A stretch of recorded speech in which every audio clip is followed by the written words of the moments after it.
Bismillahirrahmanirrahim. Assalamualaikum warahmatullahi wabarakatuh. Alhamdulillahirabbil alamin wassalatu wassalam ala asyrafil anbiya'i wal mursalin wa ala alihi wa sahbihi ajmain amma ba'd. Tak lupa pula kita kirimkan salam serta salawat kepada Nabi junjungan kita, Nabi besar kita, Nabi Muhammad sallallahu alaihi wasallam yang telah membawa kita dari alam yang gelap gulita menuju alam yang terang benderang. Baiklah, perkenalkan, nama saya Alfira Rizky Amalia dari kelas FA20C Fakultas Ekonomi dan Bisnis jurusan Akuntansi Universitas Muhammadiyah Makassar. Di sini saya sedikit menjelaskan tentang akuntansi keperilakuan menganalisis kasus kecurangan laporan keuangan.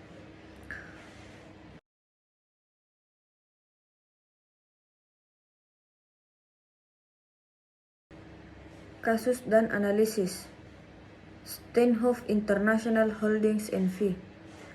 Yang pertama saya akan menjelaskan apa itu fraud. Kecurangan atau fraud dalam arti luas, kecurangan adalah semua ketidakjujuran yang disengaja untuk merampas milik atau hak orang atau pihak lain. Ada dua jenis kecurangan yang utama, yaitu pertama, pelaporan keuangan yang mengandung kecurangan adalah suatu kesalahan penyajian atau penghilangan suatu jumlah atau pengungkapan secara sengaja dengan tujuan untuk menipu pengguna laporan keuangan. Dalam banyak kasus, kebanyakan berupa pelaporan kesalahan penyajian jumlah secara segera dibandingkan dengan kesalahan dalam pengungkapan.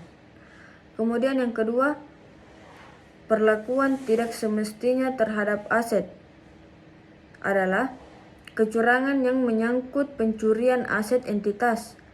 Dalam banyak kasus, tetapi tidak selalu, jumlah yang terlibat tidaklah material terhadap laporan keuangan.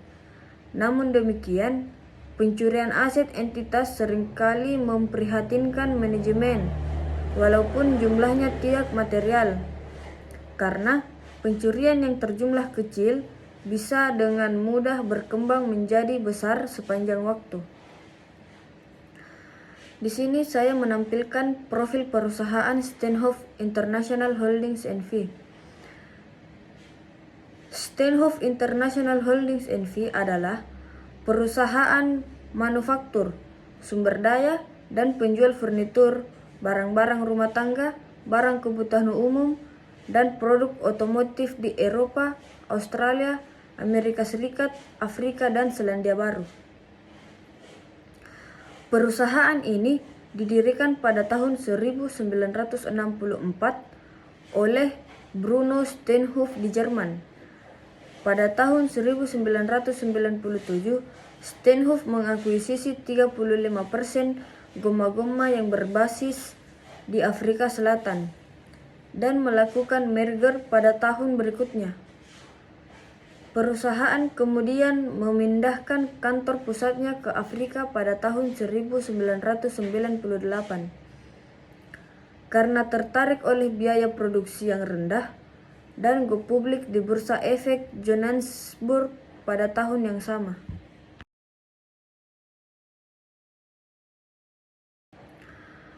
Pada tahun 2005, Steinhoff menginvestasikan 86 juta untuk menghidupkan kembali grup Homestyle Inggris, sehingga mengambil kepemilikan perusahaan.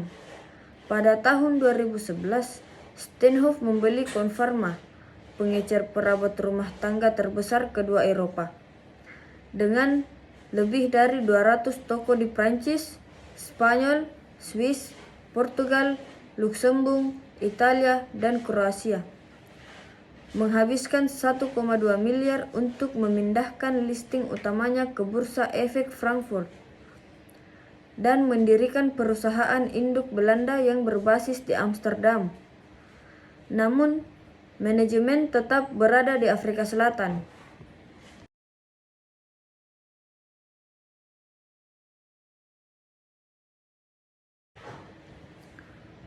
pada tahun 2015 melakukan investasi Retail Low-End Afrika Selatan dan perusahaan induk Pepkor menjadi anggota Steenhoff International Group senilai 5,7 miliar.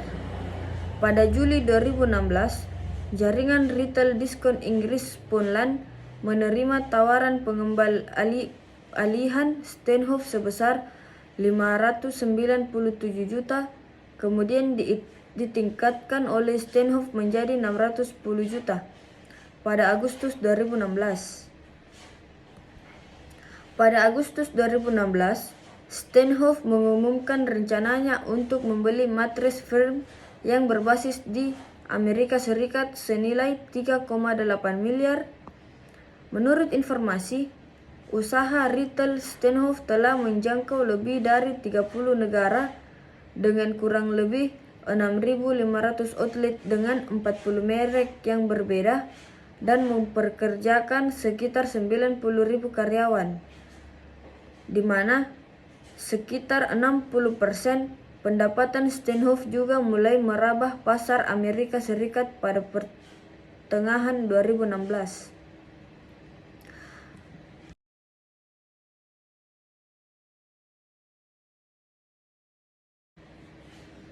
Adapun kasus Steenhoff International Holdings N.V.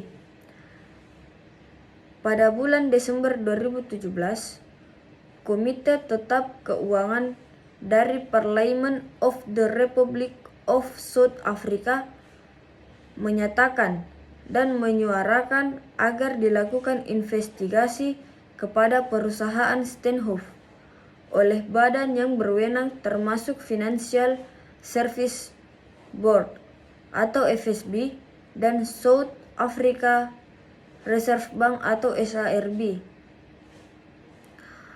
Kemudian pada tanggal 5 Desember 2017, CEO Marcus Jooste mengundurkan diri setelah perusahaan mengumumkan kemungkinan adanya penyimpangan akuntansi. Harga saham langsung anjlok 66% dan terus turun lebih dari 90%. Ketika ada berita bahwa perusahaan telah melebih-lebihkan laba dan aset sebesar hampir 12 miliar dolar. Kemudian pada Desember 2017, setelah adanya skandal tersebut, Dewan Pengawas Steenhoff meminta PricewaterhouseCoopers atau PwC untuk melakukan audit dan membantu investigasi terhadap laporan keuangan Steenhoff. PwC ditunjuk karena dirasa merupakan pihak yang paling independen. Sebelumnya, laporan keuangan Steenhoff Group diaudit oleh Deloitte, The Big Four, PricewaterhouseCoopers, Deloitte, Ernst dan Young KMPG selama 20 tahun terakhir. Berdasarkan laporan terakhir hasil investigasi PwC yang dipublikasikan oleh Steenhoff International Holdings N.V. melalui website resminya pada 15 Maret 2019 mengungkapkan bahwa sekelompok kecil mantan eksekutif Steenhoff Group dan eksekutif non-Steenhoff lainnya, dipimpin oleh seorang eksekutif manajemen senior, menyusun dan mengimplementasikan berbagai transaksi selama beberapa tahun yang menghasilkan penggelembungan keuntungan dan nilai aset grup Steenhoff secara substansial dalam waktu periode yang lama. Melanjutkan dengan pernyataannya, tampaknya Steenhoff Group melakukan sejumlah transaksi, beberapa di antaranya fiktif atau tidak wajar, dengan entitas pihak ketiga yang diduga independen yang mengakibatkan inflasi laba dan nilai aset. Kemudian, Steenhoff International Holdings N.V. mengungkapkan bahwa berdasarkan investigasi yang dilakukan oleh PwC, sekelompok kecil mantan eksekutif Steenhoff Group dan eksekutif non-Steenhoff lainnya yang dipimpin oleh seorang eksekutif manajemen senior. Secara terstruktur melaksanakan berbagai transaksi selama beberapa tahun terakhir yang secara substansial menyebabkan menggebungnya nilai laba dan nilai aset Steenhoff Group selama periode yang panjang. Selanjutnya, diungkapkan juga bahwa tampaknya Steenhoff Group melakukan sejumlah transaksi atau beberapa di antaranya fiktif atau tidak teratur dengan entitas pihak ketiga yang diduga independen yang mengakibatkan inflasi laba dan nilai aset. Laporan tersebut mengungkapkan transaksi tidak teratur dengan 8 perusahaan yang tidak terikat dengan Steenhoff dari tahun 2009 sampai 2017 berjumlah 6,5 miliar euro atau kurang lebih 7,36 miliar berdasarkan pengamatan setelah dipublikasikannya hasil investigasi oleh PwC pada bulan Maret 2019. Harga saham perusahaan masih turun sekitar 96% dari sebelum skandal tersebut mencuat ke permukaan.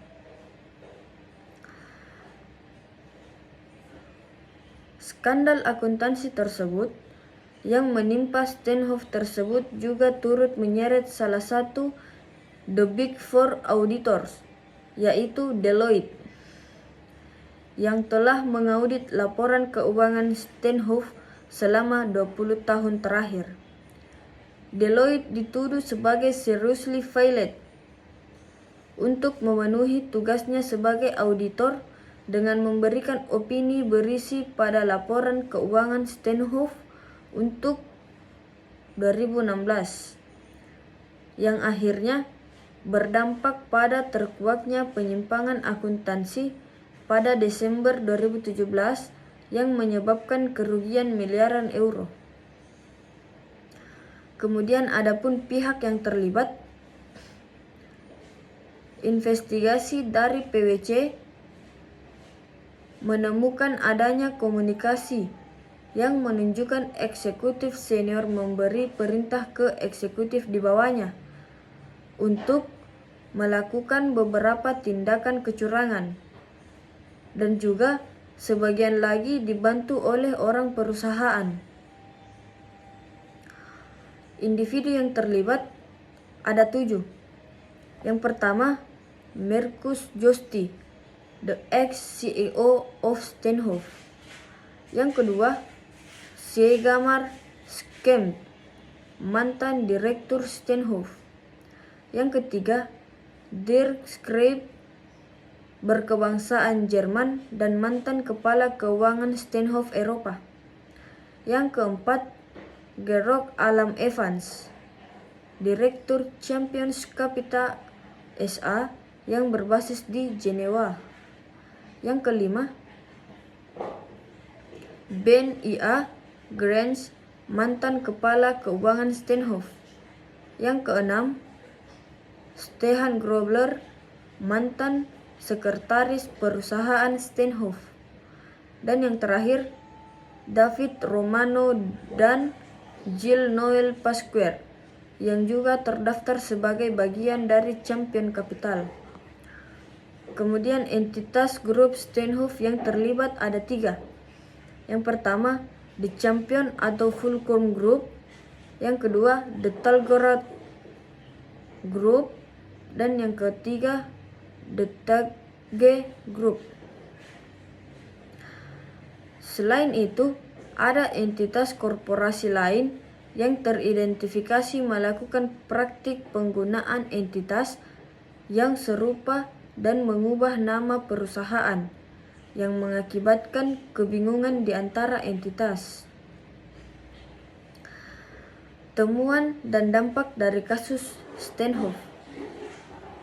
Selama investigasi oleh PwC selama kurang lebih 14 bulan, mulai Desember 2017 sampai awal 2019 dengan laporan lebih dari 3.000 halaman dan lebih dari 4.000 dokumen bukti lampiran.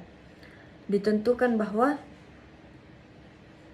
sekelompok kecil mantan eksekutif Steenhoff Group dan eksekutif non-Steenhoff lainnya yang dipimpin oleh seorang eksekutif manajemen senior telah menyusun dan melakukan berbagai transaksi selama substansial menyebabkan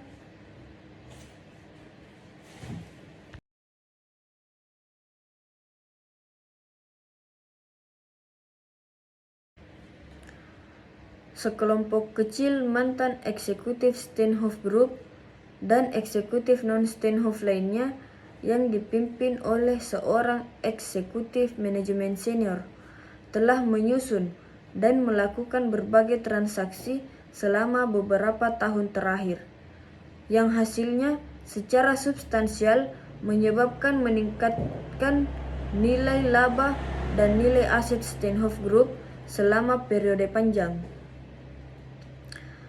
Kemudian, adapun transaksi-transaksi utama yang terkait. Ada 4. Yang pertama, laba penciptaan aset 6 miliar euro, income dari transaksi fiktif dan irregular transaction. Yang kedua, overstatement aset dan reklasifikasi aset untuk menghilangkan piutang. Yang ketiga, aset dan dukungan entitas, peningkatan sewa atau royalti untuk membenarkan penilaian aset. Yang keempat, kontribusi atau relokasi laba dalam satu holding group. Dampak finansial. Yang pertama, income yang berlebihan dari adanya transaksi fiktif dan irregular transaction sebesar lebih dari 6 miliar. Kemudian yang kedua, penurunan nilai aset menyebabkan dampak yang besar dalam ekuitas Steenhoff. Yang ketiga, hasil intern 2018 yang dirilis pada 29 Juni 2018 mengindikasikan adanya penghapusan ekuitas sebesar 11 miliar euro 31 Maret 2017. Yang keempat, kompleksitas penyelidikan menyebabkan penundaan perilisan hasil keuangan 2017 dan 2018. Yang kelima, bekerja sama dengan Deloitte untuk menyelesaikan laporan keuangan tahun 2017 dan 2018 dengan mempertimbangkan temuan-temuan dari penyelidikan forensik. Dan yang terakhir, efek kumulatif tahun sebelumnya dan diungkapkan dalam laporan keuangan tahunan 2017. Lebih spesifiknya, laporan laba rugi, neraca, arus kas, dan CALK tahun 2016 akan disajikan kembali sebagai angka perbandingan dalam laporan tahun tersebut, serta neraca pembukuan tahun 2016 dan rekonsiliasi sebagai dampak dari total penyesuaian di tahun sebelumnya pada saldo laba di tahun per 1 Juli 2015. Adapun dampak terhadap penyajian kembali akun-akun keuangan. Yang pertama, nilai pendapatan dan nilai aset disajikan kembali. Yang kedua, penyajian kembali dalam 5 kategori atau laporan keuangan. Yang ketiga, jika total ekuitas grup secara material berbeda dari yang diungkapkan pada hasil interim 2018, maka akan segera diinformasikan ke publik. Adapun faktor-faktor penyebab fraud. atau kecurangan. Yang pertama, insentif atau tekanan. Yang kedua, peluang. Yang ketiga, perilaku atau pembenaran. Yang keempat, kemampuan capability diamond fraud. Yang kelima, arogansi pentagon fraud. Dan yang keenam, collusion hexagon fraud.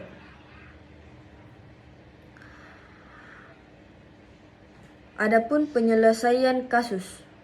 Yang pertama, Steinhoff melakukan rencana perbaikan berdasarkan dari temuan investigasi.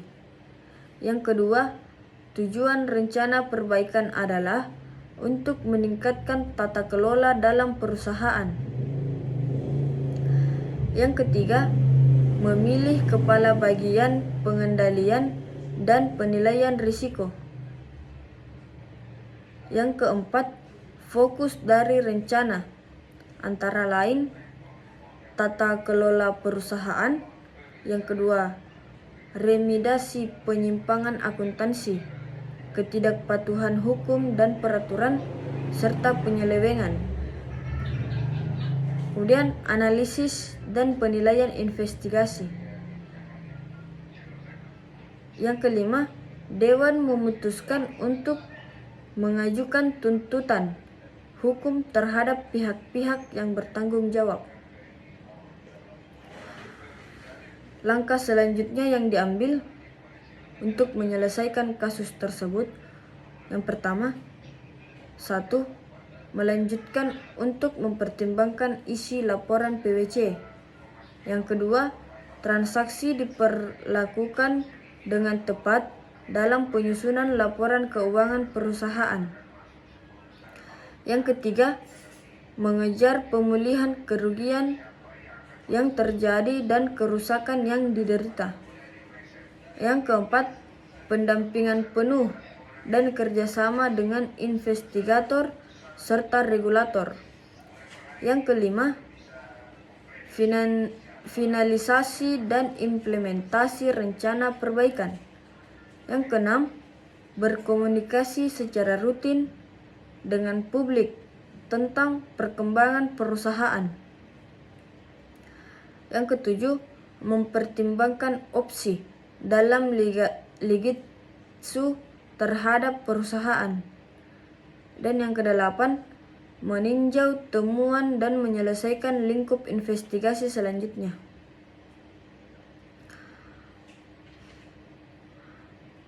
Pelajaran yang bisa diambil. Implementasi GCG yang tidak efektif. Adanya kerjasama sistematik dalam melakukan rekayasa keuangan dapat dilihat dari KAP yang melakukan audit terhadap perusahaan dan tidak memberitahukan bahwa perusahaan yang diaudit sudah melakukan kecurangan terhadap laporan keuangan. Hal ini menunjukkan lemahnya fungsi international control. Kemudian, adanya restrukturisasi secara berkala sangat penting untuk mencegah adanya fraud dalam satu perusahaan.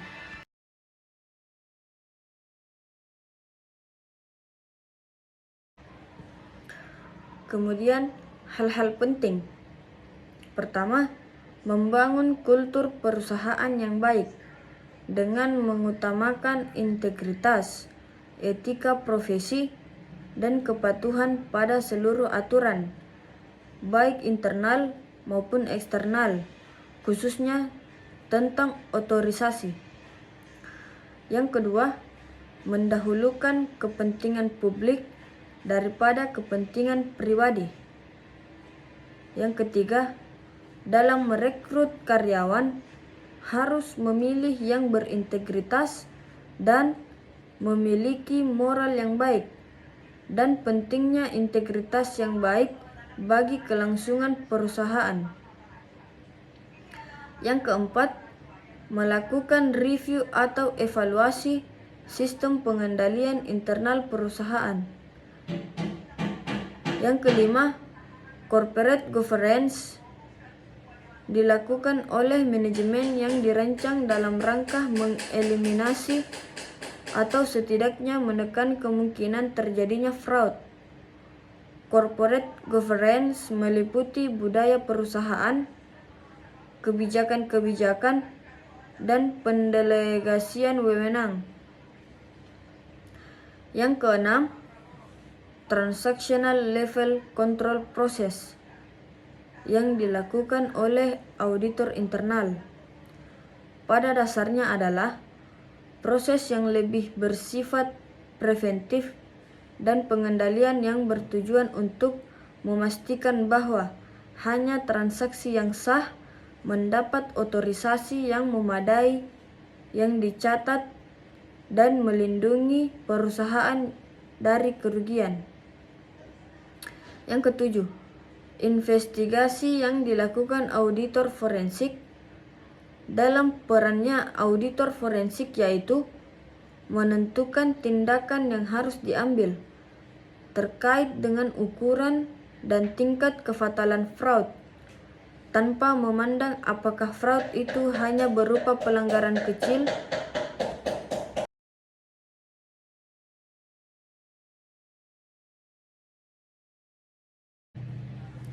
Yang ketujuh, investigasi yang dilakukan auditor forensik. Dalam peranannya, auditor forensik yaitu menentukan tindakan yang harus diambil terkait dengan ukuran dan tingkat kefatalan fraud, tanpa memandang apakah fraud itu hanya berupa pelanggaran kecil terhadap kebijakan perusahaan ataukah pelanggaran besar yang berbentuk kecurangan dalam laporan keuangan atau penyalahgunaan aset. Yang kedelapan, penyusunan standar yang jelas mengenai siapa saja yang pantas menjadi apa, baik untuk jabatan fungsional maupun struktural ataupun untuk posisi tertentu yang dianggap strategis dan kritis. Hal ini harus diiringi dengan sosialisasi dan implementasi atau enforcement tanpa ada pengecualian yang tidak masuk akal. Yang kesembilan, diadakan tes kompetensi dan kemampuan untuk mencapai suatu jabatan tertentu dengan adil dan terbuka. Siapapun yang telah memenuhi syarat mempunyai kesempatan yang sama dan adil untuk terpilih. Kemudian yang terakhir, akuntabilitas dan transparansi setiap proses bisnis dalam organisasi agar memungkinkan monitoring dari setiap pihak sehingga penyimpangan yang dilakukan oknum-oknum dapat diketahui dan diberikan sanksi tanpa kompromi. Baiklah, hanya itu saja yang dapat saya sampaikan.